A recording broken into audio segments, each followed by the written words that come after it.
Hey guys, Mike from Nerd Problems Gaming here, and welcome to Nerd Problems Gaming, the channel where we go through the good and bad of everything nerdy to make sure you spend your time on the best of the best. In today's video, I'll be doing a review of Blazing Chrome, so let's get into it. So this game is pretty cool. Me and my girlfriend actually just recently played an entire playthrough of this game on the channel, so if you haven't checked it out, be sure to check that out.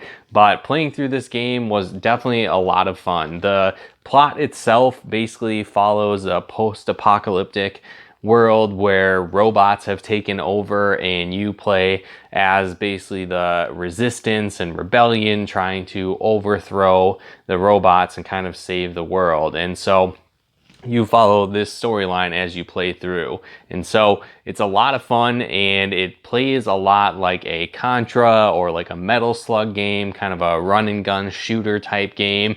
And it's super fast paced and really intense as you play. And the game itself is really hard as well. So my girlfriend and I played it on easy mode, and it was crazy even on that. And we originally tried it out on normal mode, and it basically just kicked our ass. So, I would definitely say if you're up for a challenge and you like retro style games with kind of a new age twist, this is one that's a lot of fun and worth picking up. So like I said, there's kind of a lot of nods back to old school games, which is really fun as you play this. So as you're playing through, your character can basically shoot in a 360-degree angle as you hold the gun, and you can also pick up different weapon power-ups. So there's various ones like a laser beam that you can charge up. There's grenades that you can shoot, kind of like a wave beam that you can throw around. So there's a lot of different weapons that you can use, which is fun.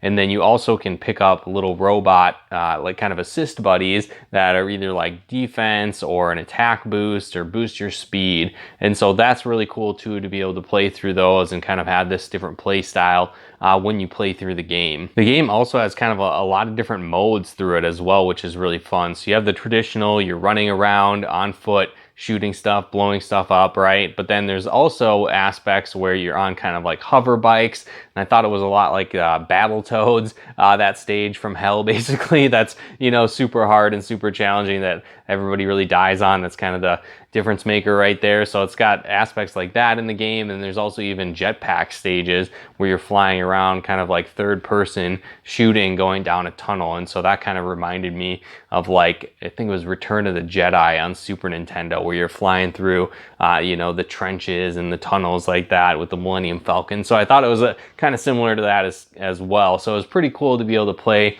kind of those retro game aspects going through this game as well. The game itself too, it's pretty short. It's not a super long game, but with that being said, it is really hard. So it can be a long game to actually get past some of the most difficult spots in the game. But something that's super nice, it's got unlimited continues when you play. And then there are certain checkpoints within the level. So if you get to a certain point and then die, you don't necessarily need to start the entire level all over again. You can start from that starting point, and then again it'll refill your lives when you do that continue. And so that makes it a little bit easier, but again, easy in quotes, because it's still a really challenging game no matter what difficulty you're playing on. It also has an offline co-op mode, which is a ton of fun. Like I said, my girlfriend and I played it, and it was a blast getting to play through this game together. So if you're looking for, something you can play with your spouse, your friend, have people over to your house, whatever the case might be, this is a really cool aspect to be able to play that local co-op, which I know a lot of games don't necessarily have as much anymore, because they just really all expect you to be playing them online with that aspect. So that's nice to have that offline local co-op as well.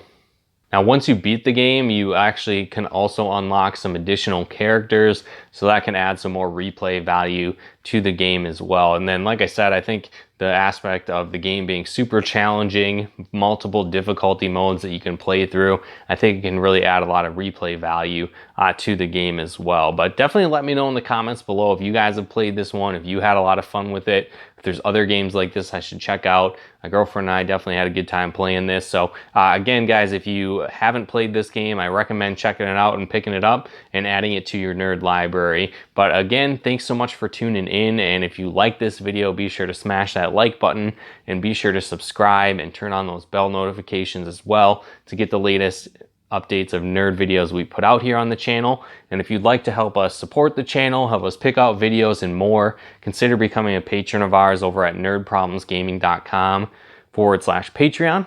Again, that's nerdproblemsgaming.com/Patreon. And if you'd like to plug into our live streams and Let's Plays that we do on the channel here, you can follow us on Twitch as well over at nerdproblemsgaming.com/Twitch. Again, that's nerdproblemsgaming.com/Twitch. But once again, thanks so much for tuning in, and we'll talk to you more soon.